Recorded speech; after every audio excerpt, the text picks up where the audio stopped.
registry of property.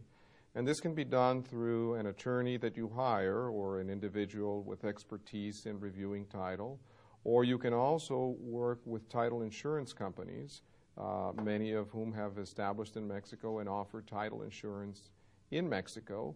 And much as you would do in the United States, you would secure a title commitment prior to closing on the purchase of a piece of property and then secure title insurance once you've acquired it. The historical process for conducting property search in Mexico is by contracting an attorney who in turn performs the title search, then provides a letter with a legal opinion. We will do the same title search, but issue a very distinct product. His is a legal opinion, and ours is in the title insurance policy. The legal opinion admits no recourse against it. If something goes wrong with the property, if there's fraud, if there's liens on the property, it cannot be removed. If there's something that the attorney searched and that he did not come aware of a situation that poses some threat to the buyer, he's not going to respond to the buyer. Why? Because he has no obligation, because it's just a legal opinion. And second, most of the times, if you're talking about $100 million transaction, most probably than not, he will not have the funds to back you up. So therefore, the difference relies on the end product, which is a policy that secures you 100% of your investment. When title search fails to identify the sequence of past ownership and proper transfer of title of such ownership, what is the policy of the title insurance company? We have had many cases where we do not insure clients. We create value by two ways. One, by issuing a policy that it covers their investment, or by two, informing them that we cannot secure this investment through a policy.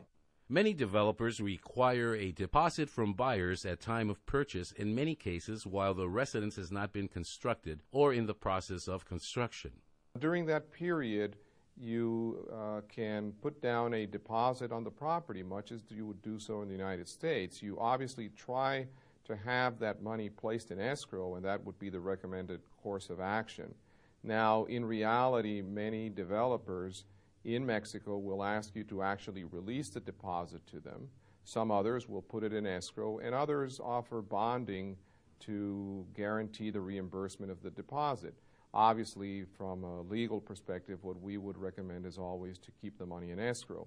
What is the prudent course of action for buyers? So obviously the best course of action is putting the money in escrow. LAGSA, a real estate development company that is arguably the largest such company in Baja California, offering properties to U.S. citizens, owns and will soon begin developing what is to many the most coveted property in the entire Baja coast, Sal Si Puedes. What are the plans for that magnificent property?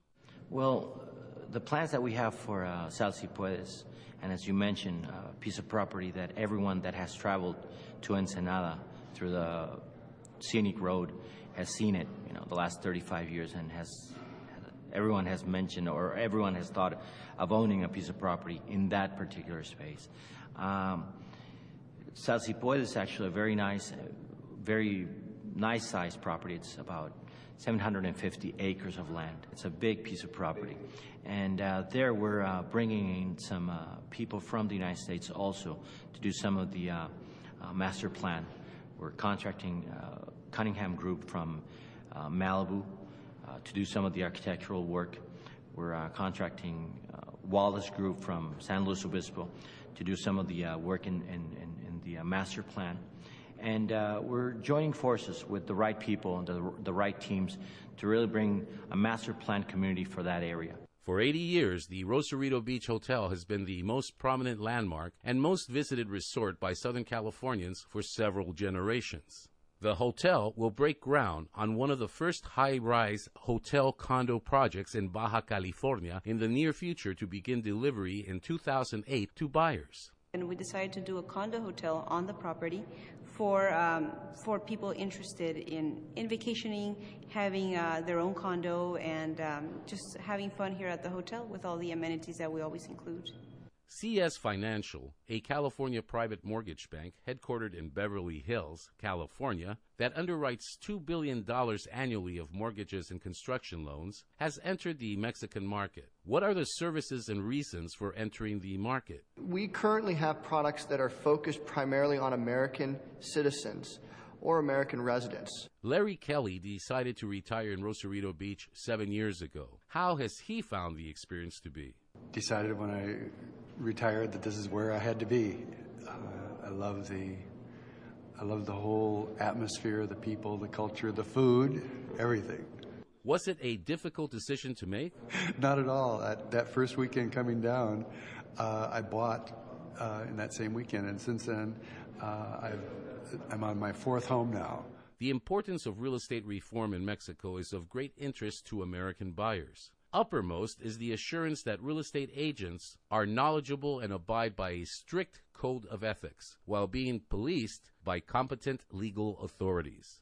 Hugo Torres, second-generation owner-operator of the Rosarito Beach Hotel, has been on the forefront of seeking reform. We are very much concerned that people involved in real estate are really professionals.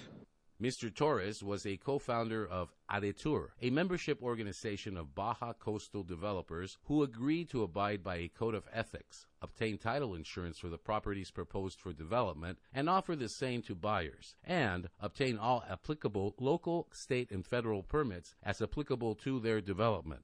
Many Americans have long hesitated to buy property in Baja, indeed all of Mexico, due to fears that the property may be lost to former claims of ownership without recourse to the American buyers.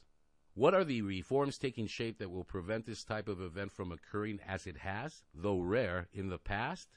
Will there be real estate licensing requirements dictating a course of study specific to real estate issues and passing of a test?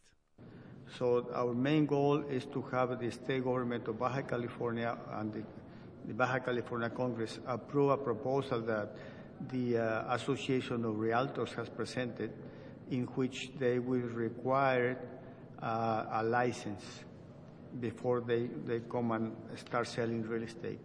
AMPI is the organization equivalent to the Board of Realtors in the United States. There are reports that the U.S. Board of Realtors has reviewed the proposed study program and test to be given by AMPI and the code of ethics required to all who will be entering the real estate profession, and is satisfied to the point where it has certified AMPI.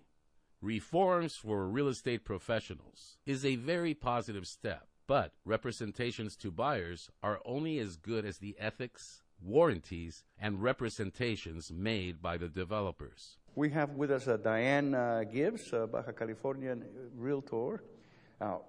You represent developers. What are the requirements for you to be able to handle them? They must have a title insurance policy by one of the major companies, and we don't care who that is. Sure. They must either offer a performance bond or escrow the down payments of the buyer's money.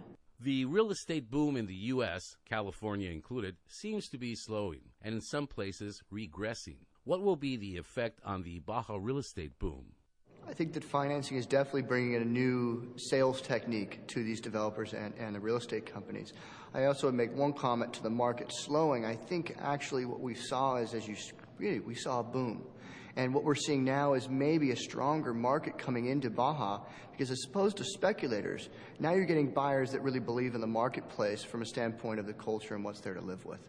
And so we're actually seeing more retirement individuals coming to move down to Mexico. And to us, that's a more stable market than is a second home investment buyer. So when we say the slowing, the only area we see the slowing on is maybe we're not going to have as much equity to tap into in the States for these buyers. But we do definitely see a strong notion of retirement buyers continuing to leap down towards this area, especially your Mexican Americans wanting to come back down to their culture.